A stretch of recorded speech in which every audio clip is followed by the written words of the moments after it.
बताइएगा, मैं बोलना शुरू आप भी सब शेयर इधर ही करेंगे।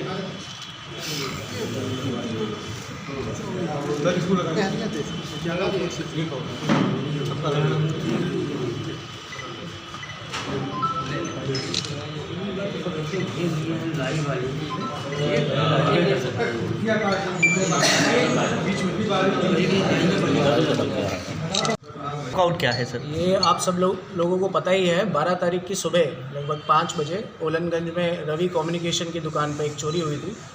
ये चोरी के बारे में जब हमें पता चला तो हमने इस पर मुकदमा पंजीकृत किया और सीसीटीवी का अवलोकन किया तो हमने पाया कि 5 लोगों द्वारा एक स्पेसिफिक मोडस ऑपरेंडी को यूज़ करते हुए, जिसमें एक कटर का यूज़ हो रहा है, चादर से दुकान को छुपा के चोरी करने का प्रयास किया गया।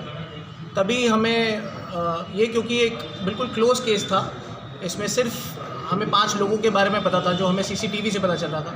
ना तो उन्होंने कोई वाहन यूज़ किया था, ना कोई मोबाइल से कोई हेल्प मिल रही थी, लेकिन फिर भी मैं कहूँगा एसएचओ कोतवाली की कुशल लीडरशिप और हमारी टीम जिसमें सुनील यादव ने उसको लीड किया था, उन्होंने जब इस मोडस ऑपरेंडी के बारे में और जांच करी तो ये पूर्वी चंपारण का घोड़ा सहन करके एक जगह है, वहाँ के कुछ चोर जो पहले भी कोतवाली में 2 साल पहले चोरी कर चुके हैं, तो उसके बारे में हमने और पता करवाया।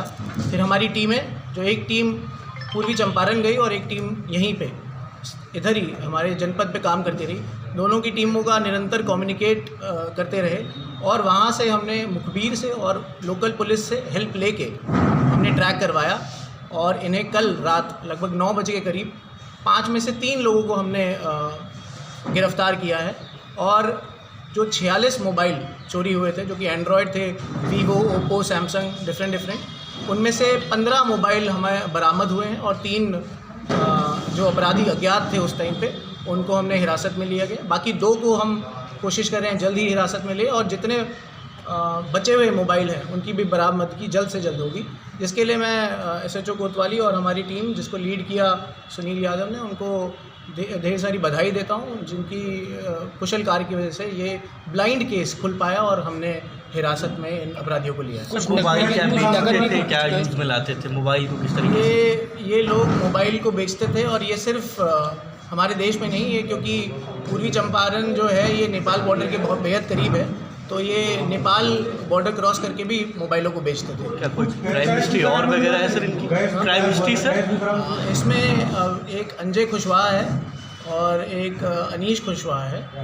ये पहले भी क्राइम कर चुके हैं। और इन लोगों की टीम सिर्फ यूपी में नहीं, सिर्फ बिहार में नहीं, ये हरियाणा, दिल्ली और नेपाल में भी चोरी करती आ रही है। इसमें अंजय खुशवाहा को तो 4 साल नेपाल में सज़ा मिल चुकी है और अभी हरियाणा की पुलिस ने भी कुछ साल पहले अंजय खुशवाहा को अरेस्ट किया था। तो इन लोगों पे क्राइम हिस्ट्री भी है इनकी, और ये बहुत ही अच्छा हुआ कि ये अभी पकड़े गए हैं, वरना ये आगे भी ऐसी चोरियां को अंजाम देते। कोई और बड़ी घटना को सर इन्होंने अंजाम दिया है? ये जब हमने इनकी मूवमेंट और इनकी कार्यों पे और ध्यान देने की कोशिश करी तो पता चला कि 9 तारीख के करीब भी इन्होंने एक चोरी के प्रकरण में निकले थे और इन्होंने एक चोरी करी थी। वो किस क्षेत्र में? सहरसा। उनके काउंटर कैश भी गए थे। हाँ, कैश भी कुछ गए थे। कैश के बारे में हमने जब पता लगाया तो 450 रुपये हमें पता चले, जो कि रवि कम्युनिकेशन के नाम से कैश निकाला गया था। मेनली ये घड़ी और मोबाइल चोरी करते हैं और उस टाइम गले में 450 रुपये ही कैश थे।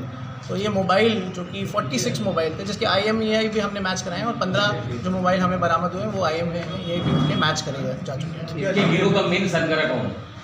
ये इनमें इसको लीड ये अंजय खुशवाहा ही करते हैं और इन्हीं के और भी दोस्त हैं जो वहीं उसी पूर्वी चंपारण में सब मिल के रहते हैं और एक साथ टीम बना के थोड़े थोड़े टाइम बाद ये अलग अलग जनपदों में जाके चोरी को अंजाम देते रहते हैं। तो अंजय खुशवाहा को हमने इससे पूछताछ करी तो इसने पूरी अपनी बताया कि कैसे एक गोविंद नाम का लड़का है, उसके साथ इन्होंने पूरी प्लानिंग करी थी और इस चोरी की प्लानिंग करके इसका अंजाम दिया। क्या कोई लोकल इन्वॉल्वमेंट या रेकी किस टाइप से? अभी तक हमें कोई भी लोकल इन्वॉल्वमेंट नहीं मिली, लेकिन हम इसकी तफ्तीश आगे भी जारी रखेंगे। अगर कोई लोकल इन्वॉल्वमेंट मिलेगी तो उसको तभी सज़ा दिया जाएगा, क्योंकि अगर कोई लोकल इन्वॉल्वमेंट है तो हमारे लिए बहुत खतरे का साइन है। और इसको जल्द से जल्द अरेस्ट किया जाएगा। बट अभी तक हमें ये पूर्वी चंपारण के 5 लोग ही पता चले जिन्होंने ऐसा किया है। ये लोग कैसे टारगेट सेट करते थे सर? टारगेट इनका यही होता था, ये लोग पहले रेकी करते थे। अब जैसे इसमें गोविंद ने पहले इस एरिया की रेकी कर रखी थी और पता लगाते थे कि ये एरिया में, क्योंकि इनके पास शटर को कट करने का एक कटर है जो यहाँ पे रखा हुआ है, जिसको ये देखते थे और ये उसी तरह प्लान बनाते थे कि इस एरिया में या कोई नई मोबाइल की दुकान खुली है या कहीं मोबाइल काफ़ी महंगे मोबाइल बहुत सारे रखे हुए हैं, तो उसी के हिसाब से ये प्लान बनाते थे। पहले रेकी करते थे, फिर उस एरिया में आते थे और एक दिन पहले प्लान करके रात में निकलते थे। और ऐसा नहीं है कि एक ही दुकान में जाके करते थे, ये ट्राई करते रहते थे डिफरेंट शटर को काटने में, और जिसमें ये सफल होते थे उसके सारा सामान को बैग में भर के तभी वहाँ से चले जाते थे। Thank you.